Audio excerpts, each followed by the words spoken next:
O socialismo, eu falo até de forma emocionada isso que eu vou te falar agora. O socialismo soviético, ele entrega algumas heranças para a humanidade. Se eu chorar aqui, você me desculpa, que eu tô muito emocionado agora. A luta anticolonial, por exemplo, a luta pela libertação da humanidade, dos povos oprimidos, é uma luta encabeçada pela União Soviética. A luta pela emancipação feminina é uma luta encabeçada pela União Soviética. A luta contra o racismo é uma luta encabeçada pelo Bloco Soviético. Ou seja, a União Soviética e o socialismo entregam para a humanidade um arsenal de lutas emancipatórias que eram exatamente a contracorrente do liberalismo. O liberal é liberal na Inglaterra, mas eles eram nazistas na África. Qual a diferença, por exemplo, do que o Hitler fazia na Europa com o que os ingleses faziam na África? Nenhuma. Ou os franceses? Nenhuma. E foi contra isso que a União Soviética lutou no século XX. A derrota da Alemanha na Batalha de Stalingrado foi uma vitória da humanidade.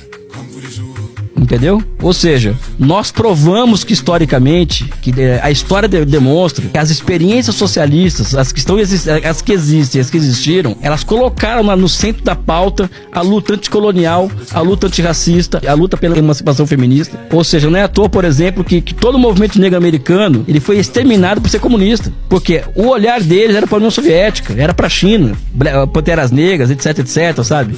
O movimento feminista americano, né, histórico, comunista. Inspirado nas primeiras leis que colocavam igualdade de gênero no mundo, que nasceram onde? Na União Soviética, em 17. A primeira constituição de um país do mundo e que punha a igualdade de gênero como uma condição societal é a União Soviética. A diferença de capitalismo e socialismo, né? Enquanto a União Soviética, a existência dela permitia com que movimentos de libertação nacional, movimentos antirracistas, movimento pela emancipação feminista, tinham suporte moral e ideológico, os Estados Unidos eram um apartheid em 1776 até a década de 60, eles eram apartheid.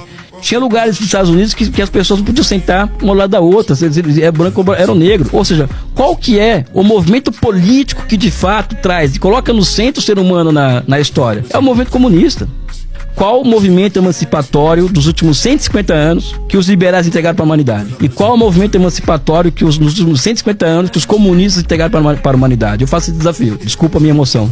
Tem um documentário muito bom no YouTube, não sei se você já viu, que é a história do Partido Comunista nos Estados Unidos. Já viu? É 1h30 de documentário, é muito bom. E eles falam lá que quem trouxe essa pauta antirracista para os Estados Unidos foi o Partido Comunista, que ninguém falava disso lá. Era um negócio que não existia, assim, não era um papo de lunático falar sobre isso, e eles trouxeram...